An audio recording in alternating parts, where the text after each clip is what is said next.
شیطان اللعین الرجیم بسم اللہ الرحمن الرحیم وبہ نستعین وہو خیر ناصر ومعین وصلی اللہ علی سیدنا و نبینا محمد وآلہ الطاہرین۔ خداوند متعال کا لاکھ لاکھ شکر ہے کہ ایک مرتبہ پھر توفیق عنایت فرمائی اور حضرت صاحب الامر علیہ السلام کی خصوصی عنایت اور توجہ شامل حال ہوئی کہ آپ کی خدمت میں حاضری کا شرف حاصل ہوا ہے۔ خاص طور پر قبلہ محترم کی شفقت کا بہت ممنون ہوں، ہمیشہ تائید فرماتے رہتے ہیں اور اپنی شفقت سے نوازتے ہیں۔ خدا ان کا سایہ ہمارے سروں پر دراز فرمائے اور ان کی توفیقات خیر میں اضافہ فرمائے۔ ہماری سورہ فاتحہ تقریباً مکمل ہو چکی تھی اور ترتیب قرآن کے مطابق دوسری صورت جو ہے وہ سورہ بقرہ ہے۔ آپ کو یہ تو معلوم ہوگا کہ قرآن کی ایک ترتیب نزولی ہے اور ایک ترتیب تدوین ہے۔ جو موجودہ صورتحال ہے اس کو خلیفہ سوم کے زمانہ میں مرتب کیا گیا اور ہمارے لیے اس لیے حجت ہے کہ اس کے بعد حضرت امیر المومنین علی ابن ابی طالب علیہ السلام مسند خلافت پر تشریف لائے اور اسی قرآن کو حجت قرار دیا اور اس کے بعد تمام ائمہ نے اس کی تصدیق فرمائی اور کسی بھی امام نے اس میں رد و بدل نہیں فرمایا۔ تو قرآن ویسے بھی حجت ہے اور جب ناطق کے قرآن نے اس کی تصدیق کر دی ہے تو پھر نور علی نور ہو گیا۔ تو دوسری صورت جو ہے وہ سورہ بقرہ ہے۔ تو سب سے پہلی بحث جو مقدمتاً آپ کی خدمت میں بیان کرنی ہے، مشہور یہی ہے کہ اس صورت کا نام کیا ہے، سورہ بقرہ۔ حالانکہ اس سورہ مبارکہ کے 5 نام ہیں اور وہ سارے کے سارے پیغمبر اکرم صلی اللہ علیہ وآلہ وسلم نے خود ارشاد فرمائے ہیں۔ پہلا جو کہ مشہور نام ہے وہ سورہ بقرہ ہے، اور بقرہ آپ کو جو عربی دان ہے وہ تو جانتے ہیں گائے کو بقرہ کہا جاتا ہے۔ جو عربی نہیں جانتے ان کی خدمت میں بھی عرض کر دیا گیا کہ گائے کو عربی زبان میں بقرہ کہا جاتا ہے، کیونکہ سورہ مبارکہ میں گائے کے ذبح کرنے کا حکم موجود ہے۔ اس وجہ سے مشہور یہ ہو گیا کہ اس سورت کا نام سورہ بقرہ ہے اور یہ اس کا پہلا اور مشہور نام ہوا۔ لہٰذا دوسرا جو اس کا نام ہے وہ ہے سنام القرآن۔ سنام اونٹ کی کوہان کو کہا جاتا ہے، یعنی کسی بلند جگہ یا بلند مرتبہ چیز کو سنام کہا جاتا ہے۔ تو یہ اتنی باعظمت صورت ہے کہ قرآن کی بلندی اس کے اندر موجود ہے، یعنی قرآن کی بلند ترین مطالب جو ہیں وہ سورہ بقرہ کے اندر موجود ہیں۔ لہٰذا سہل ابن سعد بیان کرتے ہیں کہ پیغمبر اکرم صلی اللہ علیہ وآلہ وسلم نے ارشاد فرمایا، اِنَّا لِكُلِّ شَيْءٍ صَنَامًا وَصَنَامُ الْقُرْآنِ الْبَقَرَةُ۔ ہر ایک چیز کی ایک بلند جگہ ہوتی ہے، بلند مطالب اس کے اندر ہوتے ہیں، کوئی عظمت ہوتی ہے، اور قرآن کی عظمت کو دیکھنا ہے تو سورہ بقرہ میں دیکھو۔ لہٰذا یہ ایک نام اس کا سنام القرآن ہے۔ تیسرا نام جو کہ اس سورہ مبارکہ کا ہے وہ ہے فسطاط القرآن۔ فسطاط کہتے ہیں خیمہ کو، اور پرانے زمانے میں جو صحرا نشین لوگ ہوتے تھے وہ اپنا سب کچھ کہاں رکھتے تھے، اپنے خیمہ میں رکھتے تھے۔ مکانات تو ہوتے ہی نہیں تھے، مکانات تو بعد میں بنے، پہلے تو صحرا میں رہتے تھے اور صحراؤں کے اندر خیمہ لگا کر اپنی ساری جمع پونجی خیمے کے اندر رکھتے تھے۔ لہٰذا وہ جگہ کہ جہاں پر سب کچھ مل جائے اس کو کیا کہا جائے گا، فسطاط۔ تو قرآن کی فسطاط کیا ہے، سورہ بقرہ ہے، یعنی اس کے اندر تقریباً اکثر احکام انسانی شریعت کے جو احکام ہیں قرآن مجید کے میں جو بیان ہوئے ہیں وہ سورہ بقرہ میں موجود ہیں، لہٰذا اس کو کیا کہا گیا؟ فسطاط القرآن۔ لہٰذا پیغمبر اکرم صلی اللہ علیہ وآلہ وسلم کا ارشاد ہے السورۃ التی یذکر فیہا البقرہ فسطاط القرآن، وہ صورت کی جس میں بقرہ کا ذکر ہے، یعنی گائے کا ذکر جس صورت میں موجود ہے اس کا نام میں تجویز کر رہا ہوں فسطاط القرآن۔ صلوات پڑھیں محمد وآل محمد۔ تو تیسرا نام جو ہے وہ کیا ہوا؟ فسطاط القرآن، یعنی قرآن کے خیمہ جس کے اندر تمام مطالب اور اہم ترین مطالب جو ہیں وہ موجود ہوں۔ چوتھا نام جو ہے سورہ مبارکہ کا ہے، اور وہ بھی پیغمبر اکرم صلی اللہ علیہ وآلہ وسلم کے فرمان کے مطابق ہے، وہ ہے سید القرآن۔ سید تو آپ جانتے ہیں ہمارے اپنے علاقے میں سعادات کا بہت احترام ہے، سید یعنی سردار، اور یہاں پر جو قرآن کی سردار صورت ہے وہ کیا ہے؟ سورہ بقرہ ہے۔ مل کر صلوات پڑھیں محمد علیہ۔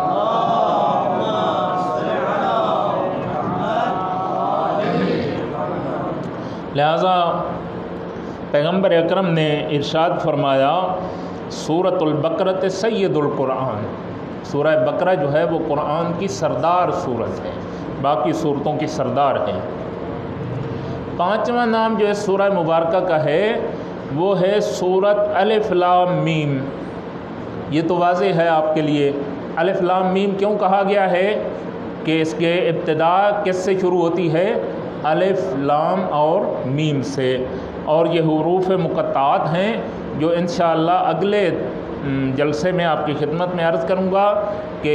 ان کی وجہ کیا ہے اور یہ کیوں بیان ہوئے ہیں، وہ انشاءاللہ بعد میں ہوں گے، لیکن اس کا ایک نام ہم نے آج یہ بھی ہمارے ذہن میں ہونا چاہیے کہ سورہ بقرہ کو سورہ الف لام میم بھی ائمہ اطہار علیہم الصلاۃ والسلام کی زبان سے سنا گیا ہے۔ دوسری بحث جو اس کے اندر آتی ہے وہ یہ ہے کہ یہ سورت مکی ہے یا مدنی ہے، اور اس کا قرآن کے سمجھنے کے لیے بہت بڑا عمل دخل ہے۔ یعنی جو صورتیں مکی ہیں وہ اپنے مطالب کے لحاظ سے کچھ اور ہیں، اور جو سور مدنی ہیں وہ اپنے مطالب کچھ اور بیان فرماتی ہیں، کیونکہ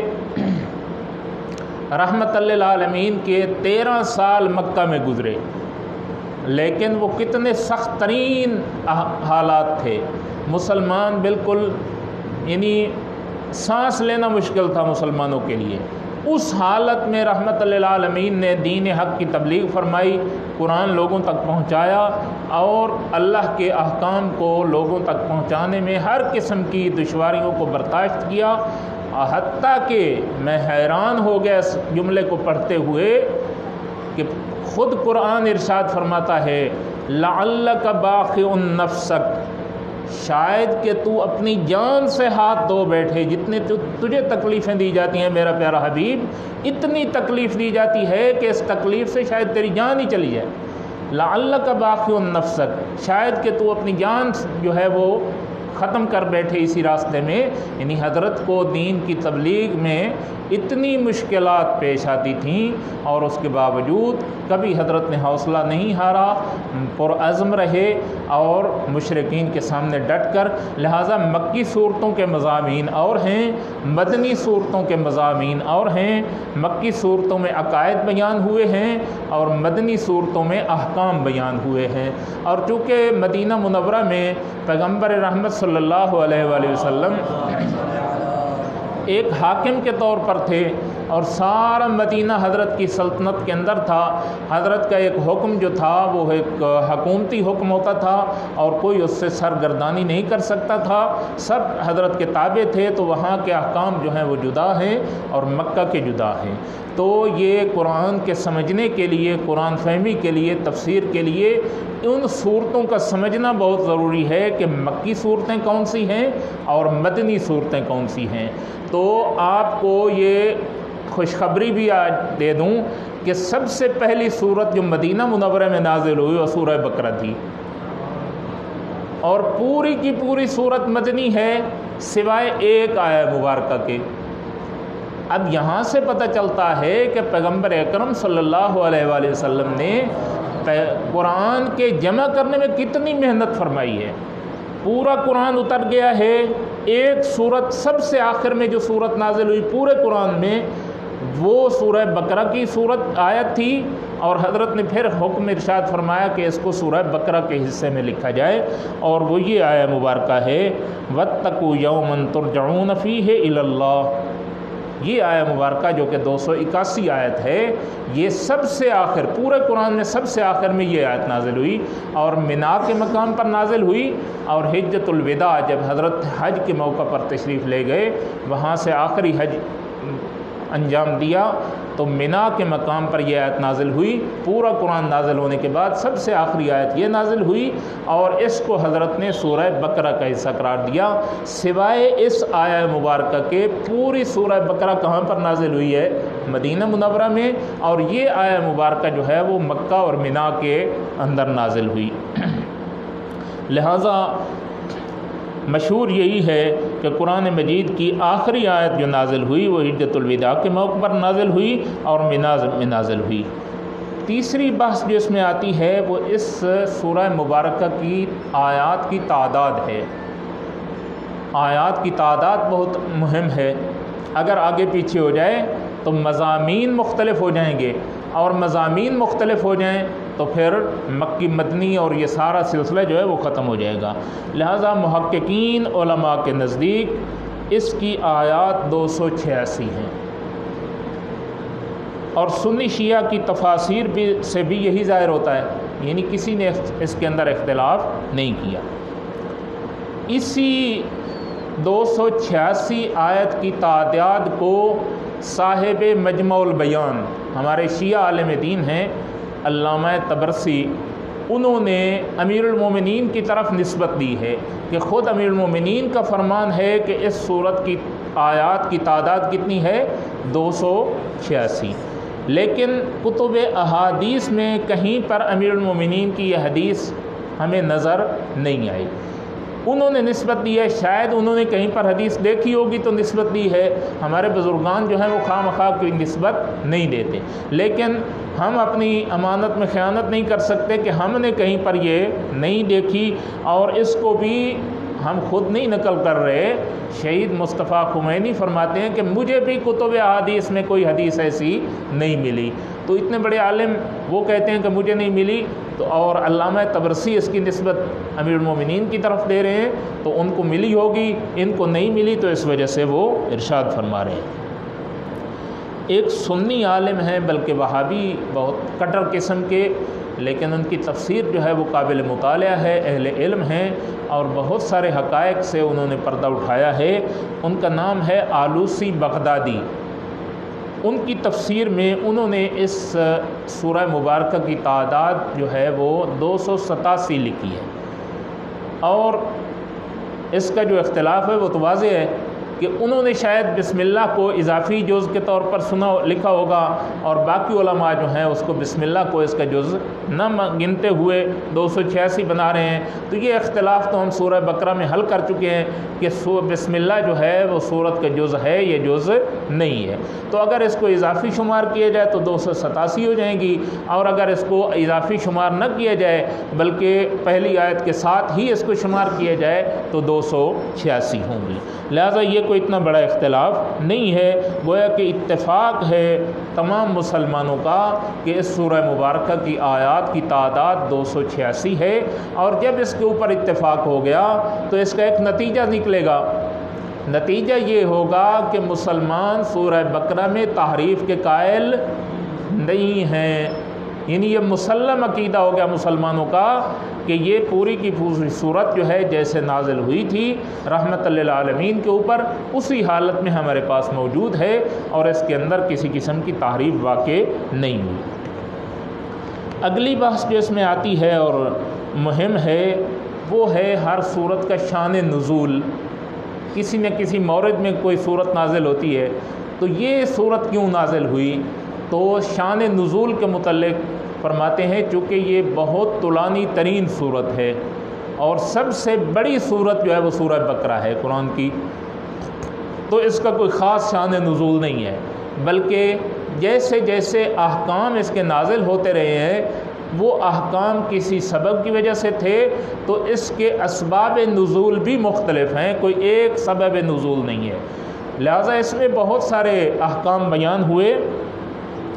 اور ابن عربی اپنی ایک عبارت لکھتا ہے جو آپ کے سامنے پیش کرتا ہوں۔ یہ جو ہم بیان کرتے ہیں نا، یہ بہت بڑے بڑے علماء ہیں، ایسے نہیں ہے کہ کوئی فضول سے لوگ ہوں اور ان کی بات کو قابل اعتماد نہ سمجھا جائے، نہیں، بڑے لوگ ہیں، بہت اچھی اچھی باتیں انہوں نے لکھی ہیں اور قابل مطالعہ لوگ ہیں۔ وہ فرماتے ہیں کہ سورہ بقرہ تشتمل علی الف امر، سورہ بقرہ 1000 حکم پر مشتمل ہے، وَأَلْفِ نَهْيٍ، اور 1000 نہی اس کے اندر موجود ہے، فَأَلْفُ حِكَمٍ، 1000 حکمتیں اس کے اندر موجود ہیں، وَأَلْفُ خَبَرٍ، اور 1000 مختلف قسم کی خبریں اس کے اندر موجود ہیں، یعنی اتنے بابرکت صورت ہے کہ 4000 قسم کے احکام جو ہیں وہ اس کے اندر موجود ہیں، 1000 امر، 1000 نہی، 1000 حکمت اور نصیحت، اور 1000 جو ہے وہ مختلف قسم کی خبریں۔ تو علماء نے یہی لکھا ہے کہ اس کا شان نزول نہیں ہے، البتہ اس کا شان نزول بیان کیا جا سکتا ہے، اور اس کی وجہ کیا ہے کہ ابتدا میں جب پیغمبر اکرم صلی اللہ علیہ وآلہ وسلم مدینہ میں تشریف لے گئے تو یا لوگ مسلمان تھے، لوگوں کا ذہن یہی تھا کہ یا مسلمان ہیں یا کافر ہیں، لیکن سورہ بقرہ جب نازل ہوئی تو سورہ بقرہ نے بیان کیا کہ اے مسلمانوں خوش فہمی میں نہ رہو، آپ کے اندر ایک تیسرا گروہ بھی موجود ہے جو ظاہراً مسلمان ہیں لیکن اندر اندر سے کیا ہیں، بدباطن اور منافق ہیں، لہذا وہ تیسرا گروہ بھی آپ کے درمیان موجود ہے۔ تو سورہ بقرہ جو کہ مدینہ منورہ میں سب سے پہلی صورت نازل ہوئی ہے، اور اس نے انسانوں کے درمیان 3 گروہوں کو بیان کیا ہے، مسلمان، کافر اور منافق۔ تو یہ بھی کہا جا سکتا ہے کہ یہ وہ سورہ مبارکہ ہے جس نے آ کر لوگوں کو یہ آنکھیں روشن کیں کہ آپ اس غلط فہمی کا میں شکار نہ رہیں کہ ہم یا سب کے سب مسلمان ہیں، آپ کی صفوں کے اندر منافق موجود ہیں، اور وہ ظاہراً اسلام کا دعویٰ کرتے ہیں لیکن اندر اندر سے وہ کیا ہیں، کفار کے ساتھ ملے ہوئے ہیں۔ تو آپ کو اپنی صفوں کے اندر منافقین کو الگ کرنا چاہیے اور اپنے راز و رموز ان کے سامنے بیان نہیں کرنے چاہیے۔ تو گویا کہ یہ سورہ مبارکہ منافقین کی اصلیت کو ظاہر کرنے کے لیے نازل ہوئی، تو یہ کہا جا سکتا ہے کہ سورہ مبارکہ کا شان نزول جو ہے وہ منافقین کو روشن کرنا تھا اور واضح کرنا تھا کہ آپ کے اندر منافقین بھی موجود ہیں۔ مل کر صلوات پڑھیں محمد و آل محمد پر۔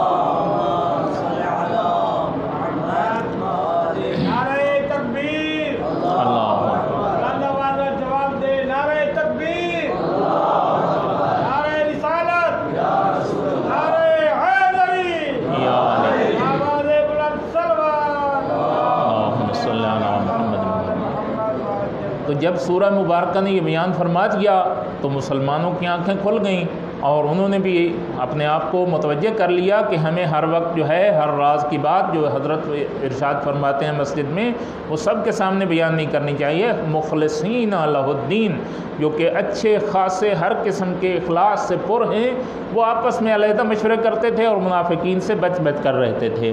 تو یہ ایک شان نزول اس کا یہ بھی ہو سکتا ہے۔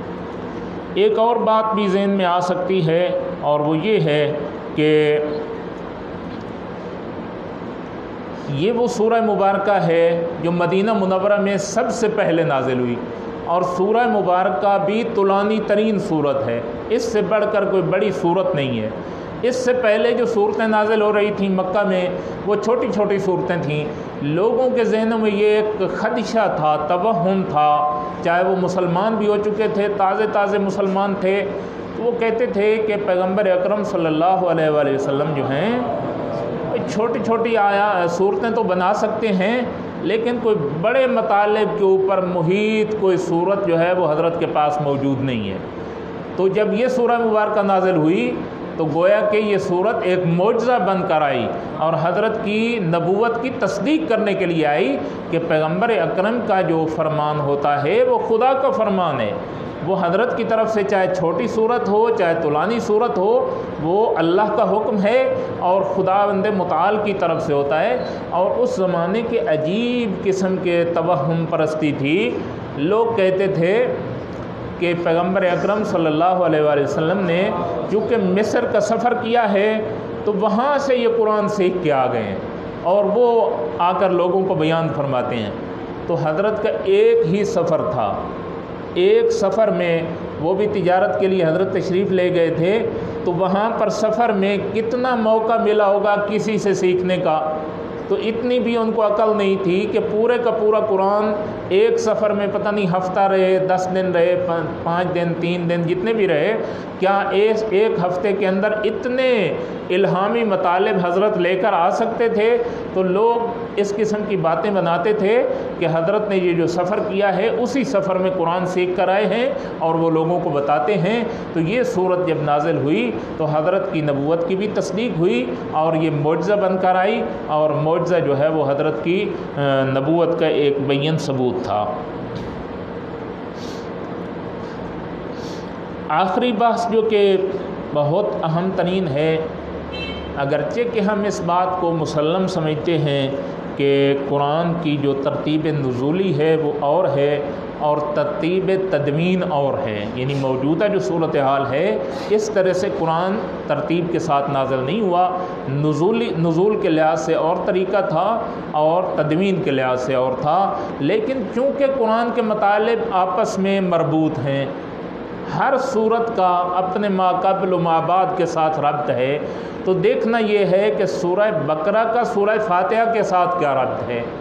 تو پہلے ہمیں کیا دیکھنا ہوگا؟ سورہ فاتحہ کے مضامین کو دیکھنا ہوگا۔ تو وہاں پر ہم نے کیا بیان کیا تھا کہ اللہ تعالیٰ سب سے پہلے اپنی ربوبیت کو بیان فرماتا ہے، پھر اپنی عبودیت کو بیان فرماتا ہے، اور سب سے آخر میں طلب ہدایت کو بیان فرماتا ہے۔ تو اس سورہ مبارکہ میں بھی اسی طرح سے ہے کہ خداوند متعال سب سے پہلے اپنی ربوبیت کو بیان کرتا ہے بسم اللہ الرحمن الرحیم کی صورت میں، اور پھر اپنی عبودیت کے احکام کو بیان فرماتا ہے، اور آخر میں پھر کیا کہتا ہے؟ ہدایت کو ذکر کرتا ہے۔ تو گویا کہ سورہ فاتحہ اور سورہ بقرہ بالکل مربوط ہیں، جیسے اس کے مضامین تھے ویسے ہی اس سورہ مبارکہ کے مضامین ہیں، اور ترتیب کے لحاظ سے ایک دوسرے کے ساتھ ان کا ربط موجود ہے۔ تو یہ قرآن ایک دوسرے کی تفسیر بیان کرتا ہے، گویا کہ وہ اجمال تھا اور یہ کیا ہے؟ تفصیل ہے۔ تو اسی طرح سے اس کا آپس میں ربط ہے اور یہ آپس میں مربوط چیزیں ہیں اور ایک دوسرے سے جدا نہیں ہیں۔ مل کر صلوات پڑھیں محمد و آل محمد پر، انشاءاللہ اگلے جلسے میں پھر اس کی مزید وضاحت آپ کی خدمت میں پیش کریں گے۔ اللہم صلی